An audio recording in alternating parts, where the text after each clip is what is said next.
À 06h32, heure locale, 12 drones ukrainiens UJ-26 Beaver approchaient d'une base aérienne russe en Crimée occupée pour détruire des hélicoptères Mi-8. La mission s'était déroulée normalement jusqu'à présent. 47 minutes de vol au-dessus de la mer Noire sans incident. Tout allait basculer dans les 10 prochaines secondes. À l'insu des Ukrainiens, la formation de drones est apparue sur les écrans russes comme un petit vol d'oiseau. Trop lent pour des missiles, trop rapide pour de vrais oiseaux, volant de manière. Trop rectiligne pour des mouettes. L'opérateur radar savait exactement ce qu'il regardait. En 4 secondes, les 12 drones ont commencé à culbuter dans le ciel comme des feuilles dans un Our game. Leur formation serrée s'est transformée en un chaos complet. Les opérateurs ukrainiens ont vu leurs écrans afficher avertissement après avertissement. Échec de la navigation. Position inconnu, altitude uncertain. Les Russes venaient d'activer leur réseau de guerre électronique en commençant par le pôle 21. Mais au lieu d'essayer de détruire physiquement les drones, ils s'attaquaient à leur esprit.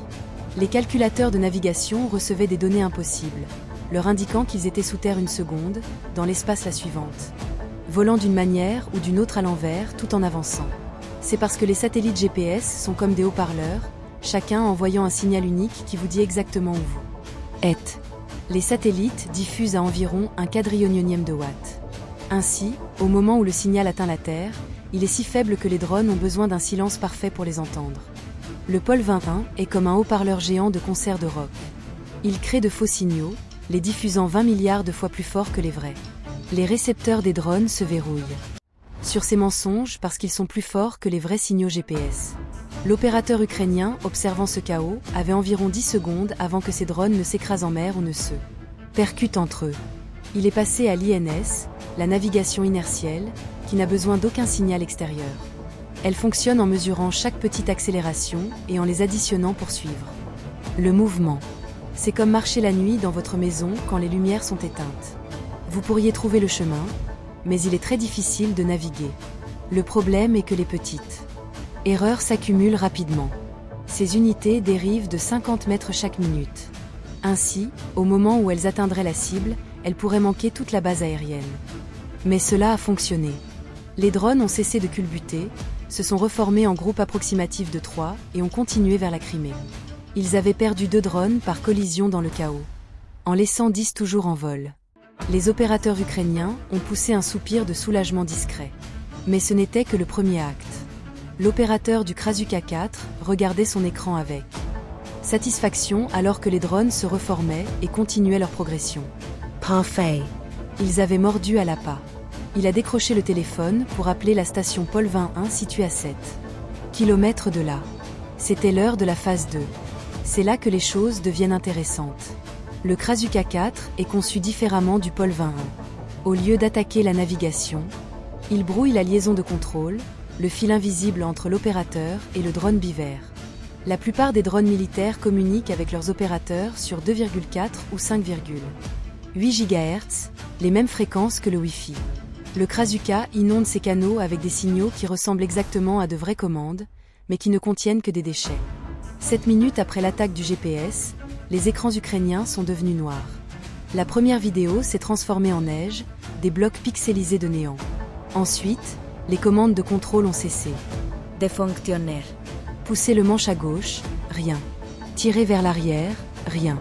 La télémétrie montrait que les 10 drones Beaver continuaient tout droit sur leur dernier cap, ignorant complètement leurs opérateurs. C'est parce que le pôle 21 transmettait de faux paquets de commandes qui semblaient légitimes pour les récepteurs des drones Beaver. Chaque paquet avait les bons en tête. Les bonnes signatures de cryptage, même le bon minutage. Mais les commandes réelles étaient du bruit aléatoire. Les ordinateurs des drones gaspillaient toute leur puissance de traitement à essayer de décoder des messages qui ne signalaient rien. Les Russes savaient exactement ce qui allait se passer ensuite. Les drones occidentaux ont des sécurités. Perdez la connexion pendant 30 secondes. Et ils font automatiquement demi-tour pour rentrer à la base. C'est censé empêcher vos propres drones de s'écraser sur votre propre équipement et votre personnel. Le compte à rebours pour les Beaver avait commencé, il ne restait que 20 secondes avant que la sécurité ne se déclenche. L'opérateur principal faisait face à un choix impossible.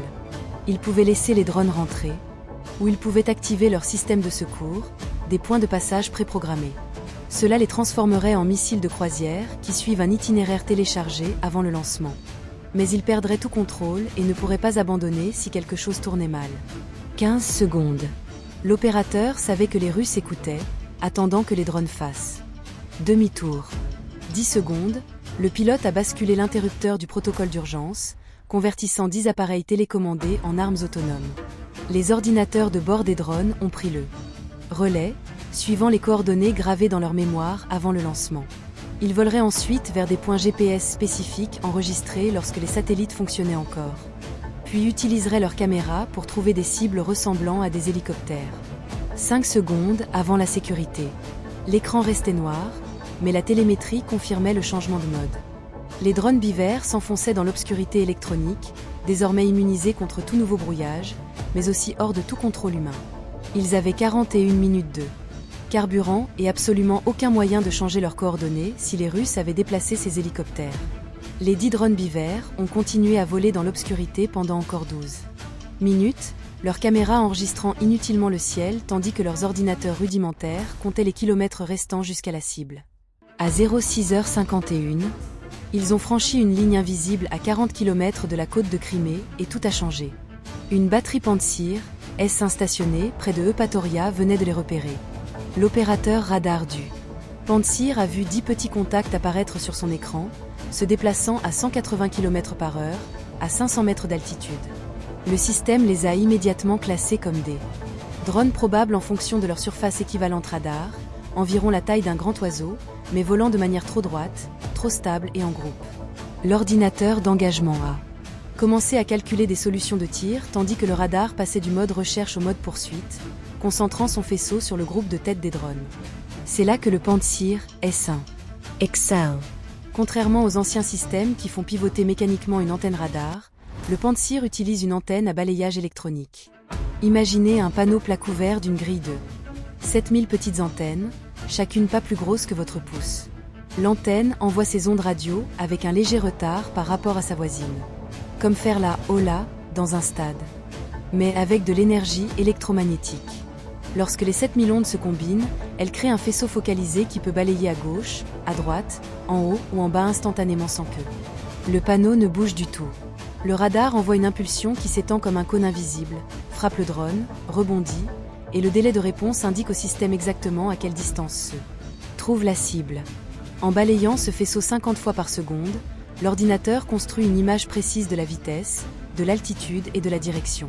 Le système prend exactement 12 secondes de la détection au lancement du missile, 4 secondes pour confirmer la trace, 3 secondes pour calculer le point d'interception, là où la cible sera et non là où elle est. 2 secondes pour préchauffer l'électronique des missiles, et 3 secondes pour que le commandant autorise l'engagement. L'opérateur surveillait son compte à rebours, sachant que les drones n'avaient aucune idée qu'ils étaient chassés. Mais les drones ukrainiens ont fait quelque chose d'inattendu. À 32 km de la côte, ils ont plongé.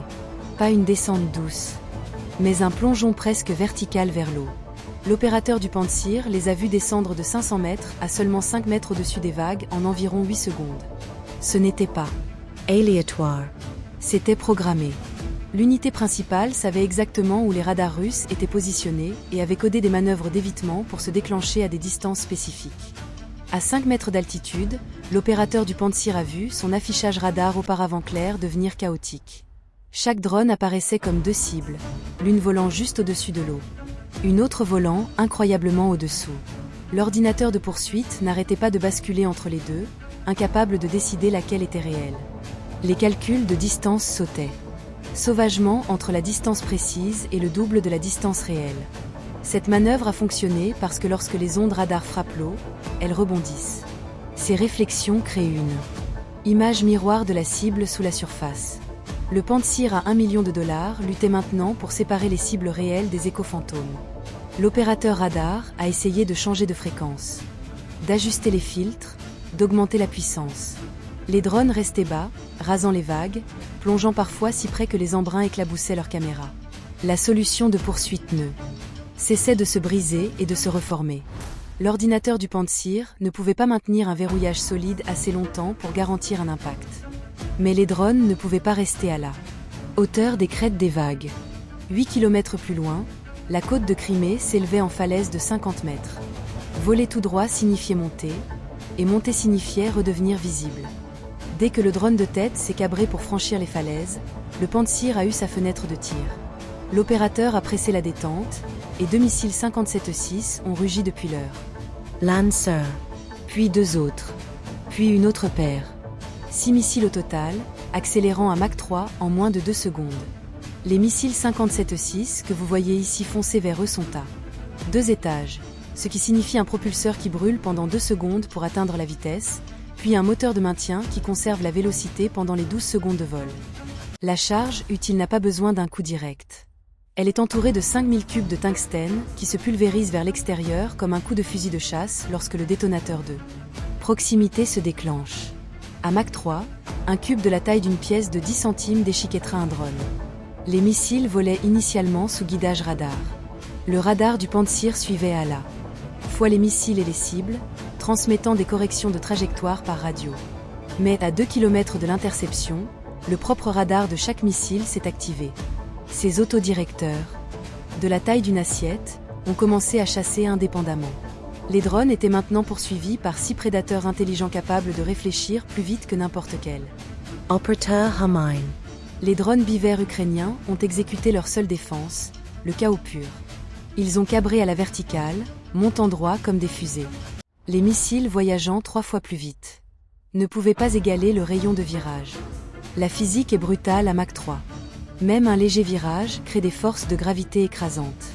Les missiles ont dépassé leur cible. Leurs autodirecteurs essayaient frénétiquement de retrouver des cibles qui avaient soudainement disparu sous eux. L'inertie est impitoyable. La montée du drone a réduit rapidement sa vitesse. Au sommet, ils étaient presque en vol stationnaire, complètement vulnérables. Les détonateurs de proximité des missiles auraient dû se déclencher, remplissant le ciel de tungstène. Ils ne l'ont pas fait. Les missiles avaient été programmés avec un réglage d'altitude minimale pour les empêcher d'exploser près du sol et d'endommager des installations amies. Les drones étaient montés juste assez haut pour franchir ce seuil, puis avaient replongé avant que les missiles ne puissent recalculer. Des intercepteurs à 6 millions de dollars se sont abîmés sans danger dans la mer Noire. L'opérateur du Pantsir a crié quelque chose qui ne se traduit pas bien en français. Sa batterie avait besoin de 90 secondes pour recharger, mais les drones seraient au-dessus de la côte. Dans 40. Il a saisi la radio pour avertir la ligne de défense suivante, tout en engageant simultanément ses armes de secours, 2 canons automatiques de 30 mm. Des balles traçantes ont commencé à remplir le ciel, mais toucher une petite cible à 2 km avec des canons, c'est comme essayer d'écraser une mouche avec un tuyau d'arrosage. 9 drones bivers sont Passes. L'un d'eux avait percuté la falaise lors de l'ascension soudaine. Il survolait maintenant le sol de Crimée, fonçant vers la base aérienne à la hauteur des cimes des arbres. Le réseau de défense aérienne intégré russe était totalement en alerte, et quelque chose de beaucoup plus dangereux que des missiles était sur le point de rejoindre la chasse. Les 9 drones bivers survivants volaient sans être inquiétés depuis 6 minutes depuis qu'ils avaient franchi les défenses côtières. Leurs ordinateurs rudimentaires suivaient l'itinéraire préprogrammé vers la base aérienne. À 06h59, quelque chose s'est élevé derrière une ligne de crête à 2 km de vent. Une forme noire se découpant sur le ciel matinal, se déplaçant avec une intention prédatrice. L'hélicoptère avait décollé de la base aérienne de Dzankoua 7 minutes plus tôt, après que les stations radar côtières ont signalé la percée des drones. Le pilote volait à 50 mètres d'altitude en utilisant le masquage du terrain, se positionnant directement sur la trajectoire du drone. Le mitrailleur activait le viseur thermique OPS-28 et immédiatement 9 points blancs brillants sont apparus sur son écran. Les moteurs des drones brillaient comme des fusées éclairantes contre l'air froid du matin. Le Mi-28N est conçu spécifiquement pour ce genre de chasse. Le N signifie « Noknoa », nuit. Et cet hélicoptère possède l'obscurité. Son viseur thermique peut repérer un humain à 8 km ou le moteur d'un véhicule à 12. Ces drones, avec leurs petits moteurs tournants à 200 degrés Celsius, se détachaient comme des ampoules à 3 km. Le mitrailleur a asservi le canon de 30 mm au viseur thermique et a commencé à suivre le drone de tête. Mais quelque chose d'étrange s'est produit. Au lieu de continuer tout droit vers la base aérienne, les drones se sont soudainement dispersés. 3 groupes de 3 s'étalant dans des directions différentes, comme un vol d'oiseau évitant un faucon. Ce n'était pas de la panique. C'était programmé. L'unité principale avait anticipé l'interception par hélicoptère et avait codé les drones pour reconnaître la signature thermique spécifique des appareils à voilure tournante. L'échappement chaud de la turbine pointant vers le bas. Le disque du rotor créant un motif de chaleur distinctif. Le pilote a dû choisir. Suivre un groupe et laisser passer les autres, ou essayer de les engager tous en séquence. Il a choisi le groupe du milieu. Ceux-ci se dirigeaient le plus directement vers la zone de stockage des hélicoptères où les cibles attendaient. Le Mi-28N a viré brusquement, ses pales de rotor mordant l'air, accélérant à 270 km/h pour réduire la distance. L'hélicoptère s'est positionné entre les drones et leurs cibles, essayant de les éloigner de la base. C'est une manœuvre classique de berger aérien. Utilisez votre présence pour forcer l'ennemi là où vous le voulez. Le pilote s'attendait à ce que les drones se détournent pour chercher un itinéraire. Alternative. Ils ne l'ont pas fait. Ils ont volé droit sur lui. C'est alors qu'il a tiré plusieurs missiles S-8 depuis son panier de roquettes. Le drone de tête est passé droit devant les missiles. Et a continué. Puis le deuxième, puis le troisième. Le mitrailleur fixait son écran avec incrédulité. C'est parce que le S-8 a une distance de sécurité minimale d'armement de 1300 mètres. Entrez dans cette bulle et les missiles explosent inoffensivement derrière vous, ce qui est exactement ce que les leurs ont fait. Pendant ce temps, les 6 autres drones en 2 groupes s'éloignaient, utilisant la distraction de l'hélicoptère pour continuer vers la base. Le pilote a réalisé qu'il avait été joué. Le groupe du milieu était un appât, les attirant au loin pendant que la véritable attaque se poursuivait. Le pilote du Mi-28N a pris une décision de commandement. Oublier les 3 drones appâts. Poursuivre les 6 se dirigeant vers la base. Il a poussé la puissance au maximum, les 2 turbines isotophes hurlant alors que l'hélicoptère accélérait à sa vitesse maximale de 300 km/h. Le nez de l'hélicoptère a plongé vers l'avant, échangeant de l'altitude pour de la vitesse, se rapprochant des drones en fuite. Le mitrailleur est revenu au canon de 30 mm, sélectionnant spécifiquement des munitions à fusée de proximité. Ces obus contiennent de minuscules fusées radars qui détectent lorsqu'ils passent près d'une cible et explosent, pulvérisant des fragments dans une sphère. Chaque obus possède un émetteur. Radar miniature dans son nez qui envoie des impulsions radio. Lorsque ces impulsions reviennent assez rapidement, cela signifie que quelque chose est proche, déclenchant l'explosion. Vous n'avez pas besoin d'un coup direct, juste d'être assez proche. La première rafale a balayé le ciel. Les explosions créaient des bouffées noires tous les quelques mètres. Les drones ont commencé à zigzaguer. Des changements aléatoires d'altitude et de direction toutes les 2 secondes. Mais le viseur thermique OPS-28 combiné à l'ordinateur balistique de l'hélicoptère pouvait prédire leur modèle de mouvement. Le système calculait les angles de correction, les taux de chute, et même la dérive du vent. Le mitrailleur n'avait qu'à garder la mire sur la cible et laisser l'ordinateur faire les calculs. Des éclats d'obus ont fait des étincelles sur le boîtier de la caméra du drone de tête. Un autre fragment a transpercé son aile gauche, créant un trou de la taille d'une pièce de monnaie. Le drone a vacillé, mais a continué à voler. Ces drones ukrainiens avaient des surfaces de contrôle redondantes, endommageant une et les autres compensent. Il faudrait littéralement les faire exploser pour les arrêter. Ensuite, les drones ont fait quelque chose d'insensé. Ils ont tourné et ont volé directement sur l'hélicoptère à nouveau, réduisant la distance. Rapidement, le mitrailleur a essayé de les suivre, mais ils sont passés sous le nez de l'hélicoptère dans l'angle mort sous la tourelle de Menton. Pendant 3 secondes, le Mi-28N n'a pas pu engager le combat. Ses armes ne pouvaient pas s'abaisser suffisamment pour frapper des cibles directement en dessous. Les drones ont utilisé ces 3 secondes pour voler directement dans le souffle du rotor de l'hélicoptère. L'ouragan d'air perturbé sous le disque du rotor. La turbulence était insensée, projetant les drones légers comme des feuilles, mais cette même turbulence les rendait impossibles à prédire ou à viser. L'ordinateur de visée du mitrailleur ne pouvait pas calculer de solution de tir sur des objets se déplaçant de manière aussi erratique. Le pilote a cabré brusquement, essayant de retrouver le contact visuel. Alors que l'hélicoptère montait, le mitrailleur a repris les drones sur le thermique. Il n'était plus qu'à 1 km du périmètre de la base, volant plus bas que jamais, utilisant chaque pli du terrain pour se couvrir. Le mitrailleur a tiré une dernière longue rafale, vidant son chargeur dans une tentative désespérée de les arrêter. Les balles traçantes remplissaient le ciel d'avant l'aube, comme des feux d'artifice mortels. Un drone a été touché directement et s'est désintégré. Un autre a perdu la moitié de son aile et s'est écrasé au sol en spirale, mais 7 sont passés, fonçant vers la limite de la base à vitesse maximale. Le pilote a transmis un avertissement par radio aux défenses de la base, tout en tournant pour se réarmer et se ravitailler. En regardant en arrière, il a vu quelque chose qui lui a donné la chair de poule. Les 3 drones Zappa qu'il avait ignorés plus tôt approchaient également de la base par la direction opposée. Tout avait été chorégraphié. La séparation, la poursuite, et même le passage dans le souffle du rotor. Les Ukrainiens avaient anticipé tout l'engagement. 10 drones étaient devenus 7. Bussé 7 était maintenant à quelques secondes du périmètre de la base, approchant sous plusieurs angles, et la base se démenait maintenant pour les arrêter. Les 7 drones ont franchi le périmètre de la base à 07h01, volant si bas qu'ils ont dû se cabrer pour franchir la clôture. C'est alors que toutes les lumières de la base se sont allumées d'un coup. Des projecteurs ont jailli des tours. Les sirènes ont hurlé et sur chaque toit, chaque tour de garde, chaque position de défense, les soldats russes levaient leurs armes. Le commandant de la base a ordonné à tous ceux qui pouvaient tirer de faire feu à volonté, sans tenir compte des procédures de sécurité habituelles. Sur la base, 2 équipes de missiles portables Igla suivaient déjà les cibles à travers des viseurs thermiques.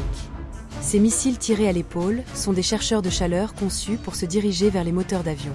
À la porte, un canon anti-aérien ZU-23 a pivoté vers les drones entrants. Ces canons jumeaux sont capables de tirer 400 coups par minute.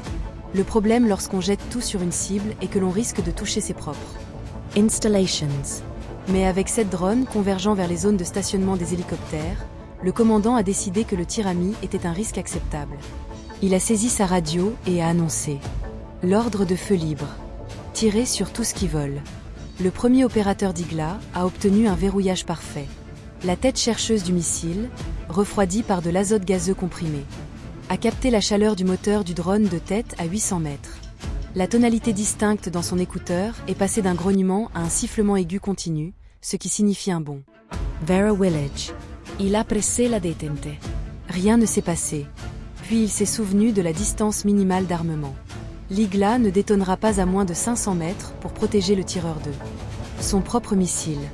Les drones étaient déjà trop proches. Ensuite, le ZU-23 a ouvert le feu.